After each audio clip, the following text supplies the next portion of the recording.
Students, आज का topic है हमारा measurement of conductivity of ionic solutions. यानी कि आज के इस लेक्चर वीडियो में हम ये समझेंगे कि आयनिक सॉल्यूशंस की कंडक्टिविटी को किस तरह से मेजर किया जाए। तो चलिए फिर लेक्चर को स्टार्ट करते हैं।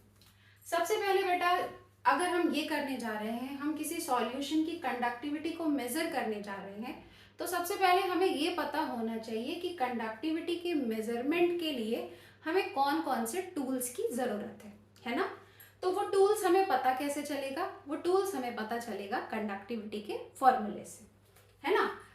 कंडक्टिविटी का फॉर्मूला मैंने आप लोगों को बेसिक टर्म्स के दौरान बताया ही था। मैंने आपको बताया था कि कंडक्टिविटी जो होती है कप्पा, यानी कि कप्पा जो होती है इक्वल होती है किसके? G/L/A के, है ना। और आपको मैंने ये भी बताया था कि G कितने के बराबर होता है? G आपका इक्वल होता है 1/R के। अब यहाँ पर अगर हम G की जगह इसे पुट करें तो हमें कप्पा का क्या फॉर्मूला मिलेगा? यही मिलेगा। तो इस फॉर्मूले को देख के हमें क्या पता चल रहा है कि कंडक्टिविटी को कैलकुलेट करने के लिए हमें किन किन चीजों की नीड है, कौन कौन से टूल्स की नीड है। जरा देखिए, टूल्स के नीड की बात करें तो हमें कंडक्टिविटी को कैलकुलेट करने के लिए जरूरत पड़ेगी R यानी कि रेजिस्टेंस की, और L/A यानी कि L यानी कि लेंथ, और A यानी कि क्रॉस सेक्शन एरिया की। अगर हमें ये पता चल जाए, हमें आयनिक सॉल्यूशन का रेजिस्टेंस पता चल जाए, R पता चल जाए और उसका L/A पता चल जाए, तो हम आसानी से हमारे आयनिक सॉल्यूशन का कप्पा यानी कि कंडक्टिविटी को मेजर कर लेंगे। सही है। तो अभी हमें टूल्स का पता चल गया है, क्या क्या टूल्स रिक्वायर्ड है। R रिक्वायर्ड है, L/A रिक्वायर्ड है ना। तो चलिए वन बाय वन करके इन सारे टूल्स को पहले मेजर कर लेते हैं। एक बार हमारे सारे टूल्स मेजर हो जाएंगे तो कप्पा तो हम आसानी से कैलकुलेट कर ही लेंगे, है ना। तो चलिए सबसे पहले हम बात करेंगे R की, यानी कि रेजिस्टेंस की। रेजिस्टेंस को, किसी आयनिक सॉल्यूशन के रेजिस्टेंस को कैसे मेजर करते हैं, सबसे पहले हम ये समझ लेते हैं, ठीक है। तो चलिए, रेजिस्टेंस को मेजर करने के लिए हमें जिस चीज की जरूरत पड़ती है, जिस अरेंजमेंट की जरूरत पड़ती है, उसे हम बोलते हैं व्हीटस्टोन ब्रिज, है ना। तो इसका मतलब ये हुआ कि पहले हमें ये समझना पड़ेगा कि व्हीटस्टोन ब्रिज क्या होता है, इसका स्ट्रक्चर कैसे होता है और ये कैसे फंक्शन करता है, और कैसे हम व्हीटस्टोन की हेल्प से, कैसे हम व्हीटस्टोन ब्रिज की हेल्प से हमारा जो आयनिक सॉल्यूशन है उसकी रेजिस्टेंस को मेजर कर सकते हैं, है ना। अब हमें ये पूरा समझना पड़ेगा। तो आइए देखते हैं। सबसे पहले ये समझते हैं कि व्हीटस्टोन ब्रिज क्या है। मैं आपको बता देती हूँ कि जो हमारा व्हीटस्टोन ब्रिज होता है ये बेसिकली 4 रेजिस्टेंस का, किसका? 4 रेजिस्टेंस का। आप यहाँ पर देख सकते हैं R1, R2, R3 और R4। ये जो आपका व्हीटस्टोन ब्रिज होता है ये बेसिकली 4 रेजिस्टेंस का अरेंजमेंट होता है, ठीक है। और इसका यूज किस लिए किया जाता है? इसका यूज जो होता है वो अननोन रेजिस्टेंस को मेजर करने के लिए किया जाता है। ये बेसिकली 4 रेजिस्टेंस का अरेंजमेंट है। इस 4 रेजिस्टेंस में से जो हमारे 3 रेजिस्टेंस होते हैं वो हमारे नोन होते हैं। एक सिंगल हमारा रेजिस्टेंस अननोन होता है, ठीक है। एक अननोन होता है, मतलब 3 नोन रेजिस्टेंस की हेल्प से हम एक हमारे अननोन रेजिस्टेंस को हमें इसकी मदद से, व्हीटस्टोन ब्रिज की मदद से हमें डिटरमाइन करना होता है, ठीक। तो ये तो बात हो गई व्हीटस्टोन ब्रिज की। ये 4 रेजिस्टेंस का अरेंजमेंट है, ये आपने देख ही लिया। इसमें बीच में आपका डिटेक्टर यानी कि गैल्वेनोमीटर लगा होता है। उसके अलावा ये आपका कनेक्ट होता है बैटरी से, ठीक है। चलिए अब इसको समझते हैं कि व्हीटस्टोन ब्रिज की हेल्प से हम कैसे हमारे आयनिक सॉल्यूशन की रेजिस्टेंस को मेजर करेंगे। अब इस बात को चलिए समझते हैं। देखिए बेटा, पहले हम मान लेते हैं कि जैसा कि मैंने अभी आपको बताया कि हमारे पास इसमें ये 4 रेजिस्टेंस का अरेंजमेंट है। 4 में से 3 आपके नोन होते हैं, एक अननोन होता है। तो हमें पहले ये मानना पड़ेगा कि अननोन कौन सा है। हम ये मान लेते हैं कि R2 जो है हमारा वो अननोन है, बाकी के 3 हमारे नोन है, ठीक। तो R2 हमारा क्या है? अननोन है। मान लीजिए हमें अब सॉल्यूशन का निकालना है, सॉल्यूशन का रेजिस्टेंस निकालना है आयनिक सॉल्यूशन का। तो उसके लिए हमें क्या करना पड़ेगा? R2 को हमें आयनिक सॉल्यूशन से कनेक्ट करना पड़ेगा, सही है। R2 को हमें क्या करना पड़ेगा, आयनिक सॉल्यूशन से कनेक्ट करना पड़ेगा, तभी हम R2 को कैलकुलेट कर पाएंगे। तो अब यहाँ पे दिक्कत ये है कि सॉल्यूशन को इससे कनेक्ट कैसे करें। ठीक है, सॉल्यूशन को इससे कनेक्ट कैसे करें। जैसे मान लीजिए कोई मेटल की वायर होती है, अगर उसका रेजिस्टेंस हमें निकालना होता तो हम वायर को यहीं पर लगा देते ब्रिज पे। अब सॉल्यूशन को हम कैसे लगाए, सॉल्यूशन को तो ऐसे लगा नहीं सकते, सॉल्यूशन तो गिर जाएगा, है कि नहीं। तो ये हमारे पास एक दिक्कत है, सही है। अब इसको समझिए। तो अब हमें पहले ये समझना पड़ेगा कि सॉल्यूशन को, आयनिक सॉल्यूशन को व्हीटस्टोन ब्रिज से कनेक्ट कैसे किया जाए, है ना। ये तो हम समझ रहे हैं कि इसकी हेल्प से, इस ब्रिज की हेल्प से हमें रेजिस्टेंस निकालना है आयनिक सॉल्यूशन की। पर हमारे सामने एक दिक्कत आती है, वो दिक्कत ये आती है कि सॉल्यूशन को इससे कैसे कनेक्ट किया जाए। अच्छा, एक दिक्कत तो हमें सामने से दिख रही है कि आयनिक सॉल्यूशन को इससे कनेक्ट कैसे किया जाए। एक दूसरी दिक्कत भी होती है, ठीक है। जब हम व्हीटस्टोन ब्रिज की हेल्प से हमें आयनिक सॉल्यूशन का रेजिस्टेंस मेजर करना होता है, तो मेजर तो हम कर लेते हैं, लेकिन दो दिक्कतें आती हैं, दो प्रॉब्लम्स होती हैं। तो हमें यहाँ पे ये समझना है कि वो दो कौन सी प्रॉब्लम्स हैं, क्योंकि एग्जाम में वो दोनों प्रॉब्लम भी आपको पूछी जाती है कि कौन सी दो दिक्कतें आती हैं जब हम व्हीटस्टोन ब्रिज की हेल्प से आयनिक सॉल्यूशन का रेजिस्टेंस मेजर करते हैं, तो उस दौरान क्या क्या प्रॉब्लम्स आती है। तो हमें पहले ये समझना है कि क्या क्या प्रॉब्लम आती है, फिर हमें ये भी समझना है कि उस प्रॉब्लम को हम ओवरकम कैसे करें, है ना। और फिर हमें ये भी समझना है कि व्हीटस्टोन ब्रिज की हेल्प से हम हमारे आयनिक सॉल्यूशन का रेजिस्टेंस मेजर कैसे करें। ये तीनों चीजें हमें समझनी है, दिक्कत भी समझनी है, प्रॉब्लम भी समझनी है, प्रॉब्लम को ओवरकम कैसे करना है ये भी समझना है, और रेजिस्टेंस को डिटरमाइन कैसे करना है ये भी समझना है। तीनों चीजें हमें समझनी है।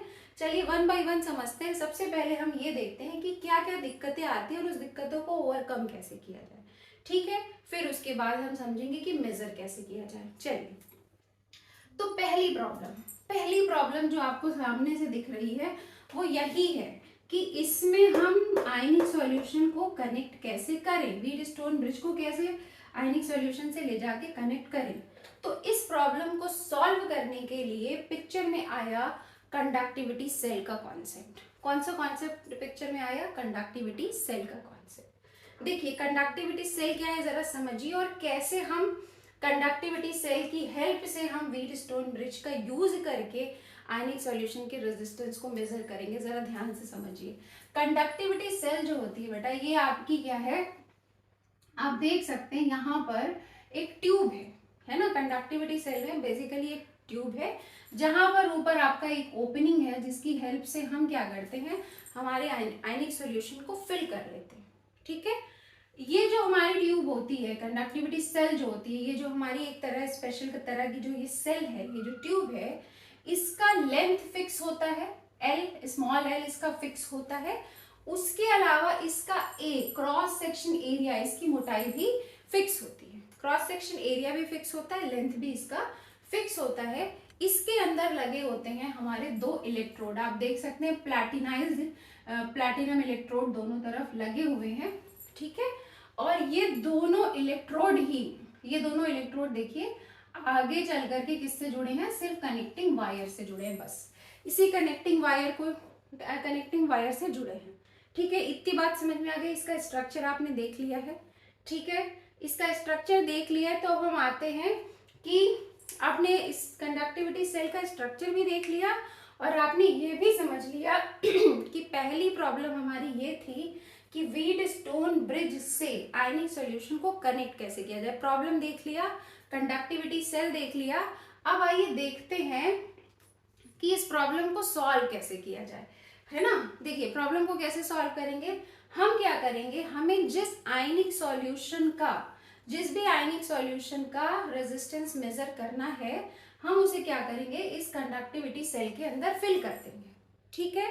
कंडक्टिविटी सेल के अंदर फिल कर देंगे। जब फिल कर देंगे तो देखिए यहाँ पर दोनों तरफ कनेक्टिंग वायर लगे हैं, है ना। तो अब हम क्या करेंगे, सॉल्यूशन को इसके अंदर फिल करेंगे और फिर इस कनेक्टिंग वायर को ले आ करके क्या करेंगे, इस कनेक्टिंग वायर को ले आ करके हमारे समझने के लिए समझ लीजिए, कनेक्टिंग वायर को ले आ करके इस R2 से दोनों तरफ से, है ना, दोनों तरफ से इस R2 से ले आकर के क्या करेंगे, ऐसे कनेक्ट कर देंगे। ठीक, जब इसको यहाँ से ऐसे कनेक्ट कर देंगे तो हमारी प्रॉब्लम सॉल्व हो गई। अभी हम ये सोच रहे थे कि हम सॉल्यूशन को व्हीटस्टोन ब्रिज से कनेक्ट कैसे करें। अगर हम सॉल्यूशन को डायरेक्ट यहाँ रखते तो सॉल्यूशन तो गिर जाएगा, है ना। मेटल की वायर होती, अगर उसका रेजिस्टेंस निकालना होता तो उसको हम तो डायरेक्ट ये वायर कैसे लगा देते, R2 की जगह पर ही लगा देते। लेकिन सॉल्यूशन को तो लगाया नहीं जा सकता, लेकिन सॉल्यूशन को कंडक्टिविटी सेल के अंदर भर करके कनेक्टिंग वायर की हेल्प से तो जोड़ा जा सकता है ना। तो पहली प्रॉब्लम हमारी सॉल्व हो गई। पहली प्रॉब्लम जो ये थी कि सॉल्यूशन को कनेक्ट कैसे किया जाए, तो वो सॉल्व हो गई है। वो सॉल्यूशन क्या है, हमारा सॉल्यूशन है कंडक्टिविटी सेल। आयनिक सॉल्यूशन को कंडक्टिविटी सेल के अंदर भर करके व्हीटस्टोन ब्रिज से कनेक्ट कर दिया जाए और कनेक्ट करके R2 को कैलकुलेट कर लिया जाए। सही बात है, पहली प्रॉब्लम सॉल्व। अब आइए दूसरी प्रॉब्लम को समझते हैं, उसके सॉल्यूशन को भी देखते हैं कि दूसरी कौन सी प्रॉब्लम होती है और उसका क्या सॉल्यूशन है, उसे भी देखते हैं। फिर उसके बाद हम देखेंगे कि R2 का मेजरमेंट कैसे किया जाता है। ठीक, चलिए देखते हैं दूसरी प्रॉब्लम क्या आती है। दूसरी जो सेकंड जो प्रॉब्लम होती है हमारी है वो ये होती है कि ये जो हमारा व्हीटस्टोन ब्रिज होता है ना, ये डायरेक्ट करंट प्रोवाइड करता है। ये क्या करता है, सॉल्यूशन के अंदर डायरेक्ट करंट प्रोवाइड करता है। डायरेक्ट करंट प्रोवाइड करने का मतलब समझिए, डायरेक्ट करंट प्रोवाइड करने से दिक्कत क्या होगी पहले ये समझिए, है ना। डायरेक्ट करंट जब ये प्रोवाइड करेगा तो देखिए होगा क्या। मान लीजिए कि यहाँ पे दो इलेक्ट्रोड हैं, सही है। दोनों ही इलेक्ट्रोड तो कनेक्टिंग वायर के थ्रू यहाँ पर जुड़ा हुआ है। तो हम मान लेते हैं कि दोनों इलेक्ट्रोड में से कोई ना कोई इलेक्ट्रोड तो एक पॉजिटिव इलेक्ट्रोड की जैसे बिहेव कर रहा होगा और कोई ना कोई एक नेगेटिव इलेक्ट्रोड के जैसे बिहेव कर रहा होगा, क्योंकि डिपेंड करता है ना कि हम बैटरी के किस एंड से जोड़ रहे हैं। क्योंकि अगर दो इलेक्ट्रोड को हम यहाँ पर लाके जोड़ रहे हैं तो एक को पॉजिटिव से जोड़ रहे होंगे, दूसरे को नेगेटिव से जोड़ रहे होंगे, सही है। अगर हम थोड़ी देर के लिए ये मान लेते हैं कि इधर का इलेक्ट्रोड एक पॉजिटिव इलेक्ट्रोड के जैसे बिहेव कर रहा है और इधर का इलेक्ट्रोड जो है वो एक नेगेटिव इलेक्ट्रोड के जैसे बिहेव कर रहा है, सही है, इस तरह से बिहेव कर रहा है। अब हमने क्या किया, डायरेक्ट करंट इसके अंदर प्रोवाइड किया। व्हीटस्टोन ब्रिज से हमने जोड़ा था, व्हीटस्टोन ब्रिज को हमने कनेक्टिंग वायर की हेल्प से कंडक्टिविटी सेल से जोड़ा था। अब हमने इसमें डायरेक्ट करंट प्रोवाइड करना स्टार्ट किया। तो होगा क्या, इसके अंदर जो हमारा सॉल्यूशन भरा है वो सॉल्यूशन कैसा है, आयनिक नेचर का है। और आपको पता है, जैसे मान लीजिए NaCl की हम बात कर लें, NaCl हमारा एक तरह का आयनिक सॉल्यूशन है ना। तो आयनिक सॉल्यूशन की क्या प्रॉपर्टी होती है, आपको पता है आयनिक सॉल्यूशन जो होता है वो अपने आयंस में ब्रेक हो जाता है। जैसे NaCl है, अगर इसके अंदर हम NaCl भरेंगे तो वो उसके अंदर बहुत सारे NaCl के मॉलिक्यूल नहीं होंगे, क्योंकि वो आयनिक नेचर का है। तो उसके अंदर बहुत सारे Na+ होंगे और Cl- होगा, वो अपने आयंस में डिसोसिएट होगा, उसके सारे आयंस मूव कर रहे होंगे, है ना, आयंस मूव कर रहे होंगे। तो अब देखिए होगा क्या, हमने डायरेक्ट करंट प्रोवाइड करना स्टार्ट किया। तो हमने माना कि एक तरफ जो हमारा इलेक्ट्रोड था वो पॉजिटिव इलेक्ट्रोड की तरफ बिहेव कर रहा था और दूसरी तरफ जो हमारा इलेक्ट्रोड था वो एक नेगेटिव इलेक्ट्रोड के जैसे बिहेव कर रहा था, सही है। और ये इस तरह से बिहेव कर रहा था और अंदर भरे क्या है, अंदर आयंस भरे हुए हैं, आयनिक सॉल्यूशंस के आयंस भरे हुए हैं। तो जैसे ही यहाँ पे पॉजिटिव इलेक्ट्रोड और इधर नेगेटिव इलेक्ट्रोड क्रिएट होगा क्या, पॉजिटिव साइड पे जितने भी नेगेटिवली चार्ज आयन होंगे वो आकर के यहाँ पे कलेक्ट हो जाएंगे, सही है। और नेगेटिव साइड पे क्या होगा, नेगेटिव साइड पे सारे पॉजिटिवली चार्ज आयंस आकर के कलेक्ट हो जाएंगे, सही है ना। पॉजिटिव क्या करेंगे, पॉजिटिव साइड पे नेगेटिव वाले आके कलेक्ट हो जाएंगे और नेगेटिव साइड पे सारे पॉजिटिव वाले आके कलेक्ट हो जाएंगे। तो जब इस तरह से आयंस ये इधर नेगेटिव वाले उधर पॉजिटिव वाले जाके कलेक्ट हो जाएंगे तो इससे दिक्कत क्या होगी, इससे दिक्कत ये होगी कि हमारे सॉल्यूशन का कंपोजिशन ही बिगड़ जाएगा, सॉल्यूशन का कंपोजिशन ही बिगड़ जाएगा। अब सॉल्यूशन का कंपोजिशन ना बिगड़े तो इसके लिए क्या किया जाए, क्योंकि सॉल्यूशन का कंपोजिशन बिगड़ जाए तो ये तो दिक्कत है ना, ये तो दिक्कत है।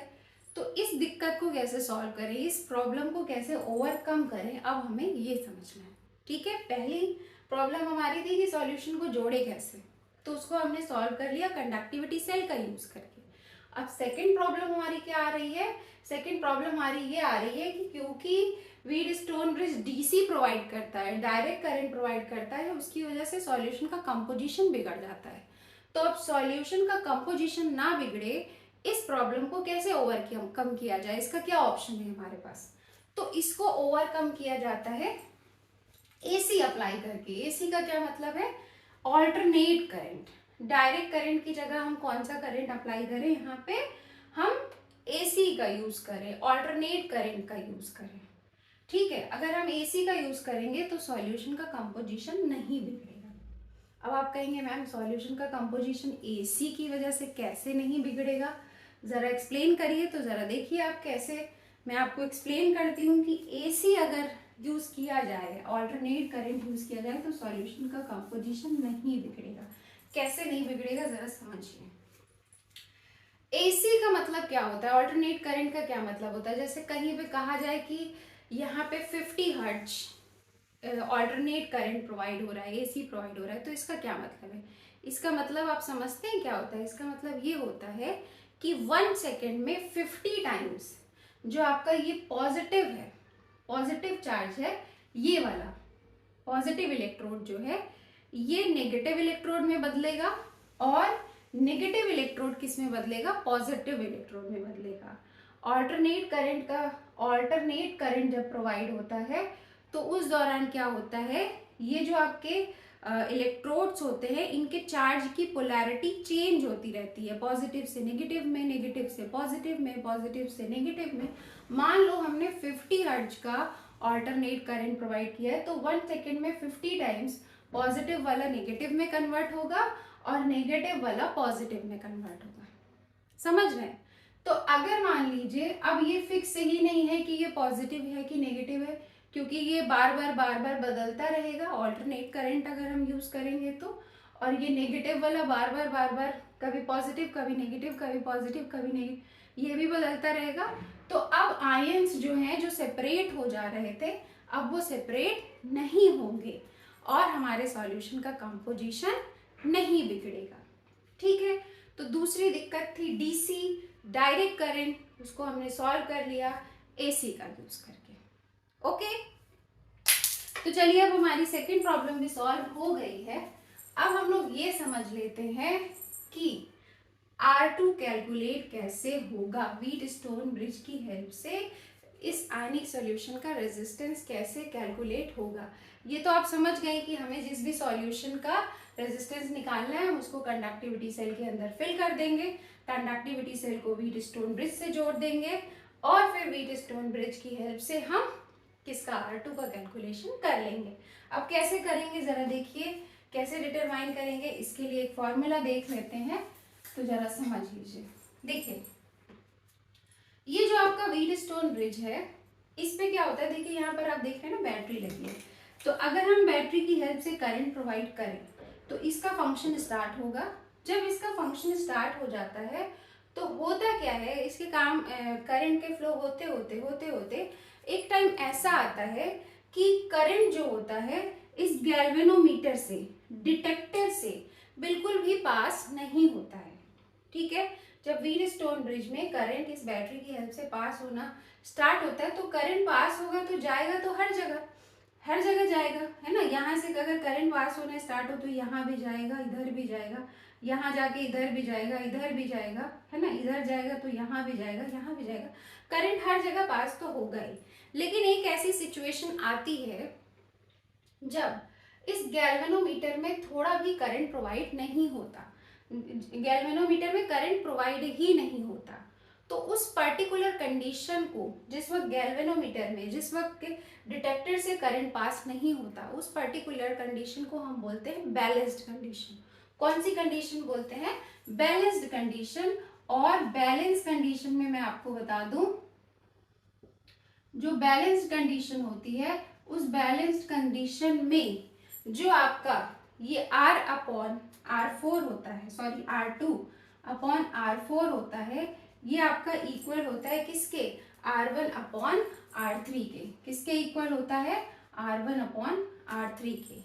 यानी कि इन दोनों रेजिस्टेंस का रेशियो जो होगा वो इसके बराबर होगा।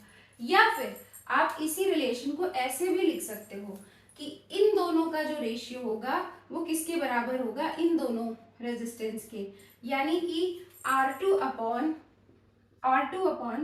R1 जो होगा वो कितने के बराबर होगा, R4 अपॉन R3 के होगा।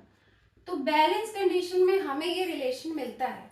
अब इस रिलेशन की हेल्प से तो हम R2 निकाल ही सकते हैं। अगर हमें यहाँ से R2 निकालना हो तो R2 इज इक्वल टू क्या हो जाएगा, R2 इज इक्वल टू क्या हो जाएगा, R1 into R4 upon R3। Same चीज यहाँ पे भी है, अगर हमें यहाँ से R2 निकालना हो तो R2 इज इक्वल टू क्या हो जाएगा, वही आपका R1 into R4 upon R3, यानी कि R2 हमें इतने के बराबर मिलेगा। तो बैलेंस कंडीशन में क्योंकि हमें ये फॉर्मूला मिलता है, तो बैलेंस कंडीशन में हम क्या कर सकते हैं, तीन नोन रेजिस्टेंस की हेल्प से एक सिंगल हमारे वन अननोन रेजिस्टेंस को कैलकुलेट कर सकते हैं। तो अभी तक हमने क्या सीखा, अभी तक हमने ये सीखा कि अगर हमें आयनिक सॉल्यूशन की कंडक्टिविटी निकालना है तो पहले हमें टूल्स पता होना चाहिए। टूल्स क्या क्या थे, R था, L अपॉन A थे। तो मैंने आपसे कहा कि सबसे पहले हम ये देखते हैं कि R कैसे निकालेंगे। तो मैंने आपको बताया कि R हम निकालेंगे व्हीटस्टोन ब्रिज की हेल्प से, है ना। व्हीटस्टोन ब्रिज के दौरान मैंने आपको बताया कि दो प्रॉब्लम्स आती हैं, फिर मैंने आपको ये बताया कि उन दोनों प्रॉब्लम को हम कैसे ओवरकम करेंगे। प्रॉब्लम हमारी ओवरकम हो गई और R भी हमारा कैलकुलेट हो गया है। तो R तो अब हमने डिटरमाइन कर लिया है। अब बारी किसकी है, अब बारी है L अपॉन A को डिटरमाइन करने की। अब जिस तरह से हमने R को डिटरमाइन कर लिया है, इसी तरह से अब हम करेंगे हमारे L अपॉन A को डिटरमाइन, और फिर फाइनली हम क्या निकाल पाएंगे, कप्पा, यानी कि कंडक्टिविटी ऑफ आयनिक सॉल्यूशन। तो चलिए अब देखते हैं L अपॉन A कैसे निकलेगा। तो देखिए फिर L अपॉन A कैसे निकाला जाए। देखिए अभी हमने क्या किया था, अभी हमने ये किया था कि NaCl को अंदर फिल किया था। मान लेते हैं कि जो आयनिक सॉल्यूशन जिसका कि हम R निकाल रहे थे वो क्या था, वो अननोन सॉल्यूशन हमारा क्या था, वो अननोन सॉल्यूशन जो है वो हमारा NaCl था। ठीक है, हम ये मान लेते हैं कि वो अननोन सॉल्यूशन हमारा क्या था, NaCl था। सही है। अब इसी अननोन सॉल्यूशन का हमें L अपॉन A भी जानना है।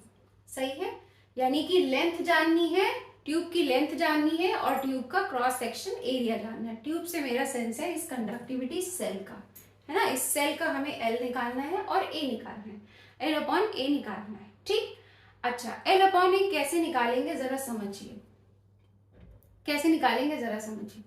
L अपॉन A को निकालने से पहले मैं आपको L अपॉन A से रिलेटेड एक इंफॉर्मेशन देना चाहती हूँ कि ये जो हमारा L अपॉन A होता है, इसको, इस रेशियो को हम एक स्पेशल टर्म बोलते हैं जिसे बोलते हैं हम सेल कांस्टेंट। क्या बोलते हैं, सेल कांस्टेंट, यानी कि G स्टार। क्या बोलते हैं, G स्टार। यानी कि अब हमें L और A अलग अलग निकालने की जरूरत नहीं है। अगर हम डायरेक्ट G स्टार निकाल लें, है ना, अगर हम डायरेक्ट G स्टार निकाल लें, देखिए L अपॉन A हमें पता चल गया कि ये G स्टार के बराबर होता है, सेल कांस्टेंट के बराबर होता है। तो कप्पा कितने के बराबर हो जाएगा, कप्पा इज इक्वल टू क्या हो जाएगा, 1 upon R into G star. यानी कि अगर हमारा G स्टार ही निकल जाए इस NaCl सॉल्यूशन के लिए जिसका कि हमने R निकाला है, तो कप्पा हमारा निकल जाएगा। सही है ना। जो भी अननोन सॉल्यूशन है, मैंने मान लिया है कि वो अननोन सॉल्यूशन NaCl है, आप AgCl ले लीजिए, कोई भी अननोन सॉल्यूशन ले लीजिए, कोई भी अननोन आयनिक सॉल्यूशन ले लीजिए जिसका हमें कंडक्टिविटी निकालना है। सही है, मेथड तो सबका सेम ही है। हमने ये माना कि हम NaCl का निकाल रहे हैं, हमारा अननोन सॉल्यूशन NaCl है। ठीक, उसके लिए हमें R हमने निकाल लिया व्हीटस्टोन ब्रिज की हेल्प से। अब हमें G स्टार निकालना है। अब G स्टार कैसे निकाला जाए जरा इसको समझिए। देखिए जब हमें G स्टार निकालना होता है तो सबसे पहला स्टेप हमें क्या करना पड़ता है, सबसे पहला स्टेप हमें ये करना पड़ता है कि ये जो कंडक्टिविटी सेल है इसके अंदर जो ये अननोन सॉल्यूशन भरा है इसको निकाल के हमें अलग रखना पड़ता है। क्या करना पड़ता है, इस अननोन सॉल्यूशन को यहाँ से निकाल के अलग कर देंगे और ट्यूब को खाली कर लेंगे। ठीक, और उसकी जगह हम क्या करेंगे, अब इसको हटा के अब इसके अंदर हम कोई known solution, known solution unknown solution का सेंस यहाँ पर इस पर्टिकुलर टॉपिक में इससे है कि किसका हमें कप्पा पता है, किसका हमें कप्पा नहीं पता है। मतलब जिसकी कंडक्टिविटी नहीं पता है वो अननोन हो गया है, और जिसका कंडक्टिविटी हमें पता है वो यहाँ पर इस पर्टिकुलर टॉपिक में हमारे लिए क्या हो गया, नोन सोल्यूशन। तो अभी हम क्या करेंगे, यहाँ से अननोन सोल्यूशन हटा देंगे। जी स्टार निकालने के लिए क्या करेंगे, बहुत ध्यान से मेरी बात को समझिए। जी स्टार निकालने के लिए हम क्या करेंगे, यहाँ से अननोन सोल्यूशन को हटा देंगे, उसकी जगह फिल करेंगे नोन सोल्यूशन। ठीक, हम मान लेते हैं कि जो हमारा नोन सोल्यूशन है, जैसे कि आपके एनसीईआरटी में माना हुआ है, वो क्या माना हुआ है, उन्होंने माना है KCl। ठीक है, KCl वो है जिसका हमें कप्पा पहले से पता है। ठीक है, तो हमने क्या किया, यहाँ से NaCl आपने अननोन सोल्यूशन को हटा दिया और नोन सोल्यूशन KCl को भर दिया। एक ऐसा सोल्यूशन KCl, ऐसा सोल्यूशन जिसका हमें कप्पा पता है, उसको भर दिया। उसको भरने के बाद अब हम क्या करेंगे, इस नोन सोल्यूशन का R निकालेंगे। क्या करेंगे, R निकालेंगे। आप कहेंगे मैम R निकालेंगे, हाँ बिल्कुल R निकालेंगे। ध्यान से बात को सुनिए, सब समझ में आएगा। हमने अननोन सोल्यूशन को हटाया, हम क्या करने जा रहे थे, हम जी स्टार निकालने जा रहे थे ना। तो जी स्टार निकालने के लिए हम क्या करेंगे, पहले हम अननोन सोल्यूशन को हटाएंगे, उसकी जगह भरेंगे नोन सोल्यूशन को। नोन सोल्यूशन हमने भर दिया, यानी कि ऐसा सोल्यूशन जिसका कप्पा हमें पता है उसको हमने भर दिया। अब उसका हम वही व्हीटस्टोन ब्रिज से वही कनेक्टिंग वायर लगा के R निकाल लेंगे। तो इससे होगा क्या, इससे ये हो जाएगा कि जो हमारा नोन सोल्यूशन था उसका कप्पा हमें पहले से पता था, और R हमने अभी कंडक्टिविटी सेल के अंदर भर करके निकाल लिया, है ना। कंडक्टिविटी सेल के अंदर भरा और व्हीटस्टोन ब्रिज से जोड़ करके उसका R निकाल लिया। तो कप्पा हमें पता था, R हमने निकाल लिया। तो अब हमें KCl का क्या मिल जाएगा, अब हमें देखिए KCl का क्या मिल जाएगा, जी स्टार मिल जाएगा ना, क्योंकि कप्पा हमें पहले से पता था KCl का, R हमने अभी अभी निकाल लिया, तो अब तो जी स्टार आराम से निकल जाएगा। जी स्टार KCl का आराम से निकल जाएगा। अब जो भी जी स्टार की जो भी वैल्यू KCl के लिए आएगी, फॉर KCl जो भी KCl के लिए आएगी वही क्या होगी, वही कांस्टेंट होगी। जो KCl के लिए आएगी वही हर सॉल्यूशन के लिए होगी, समझ रहे हैं।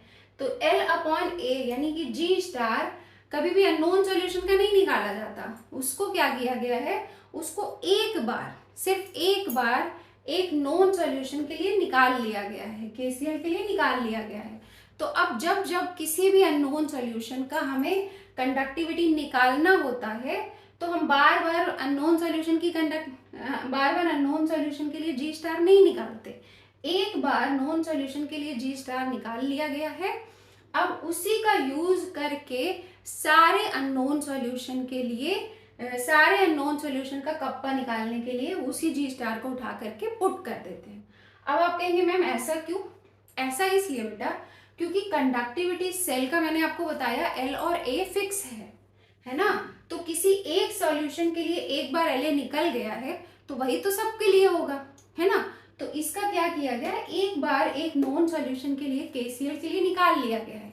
तो अब जब जब भी हमें किसी अननोन सॉल्यूशन की कंडक्टिविटी निकालनी होती है, हम उसी जी स्टार की वैल्यू को उठा के रख देते हैं, हमारा काम हो जाता है।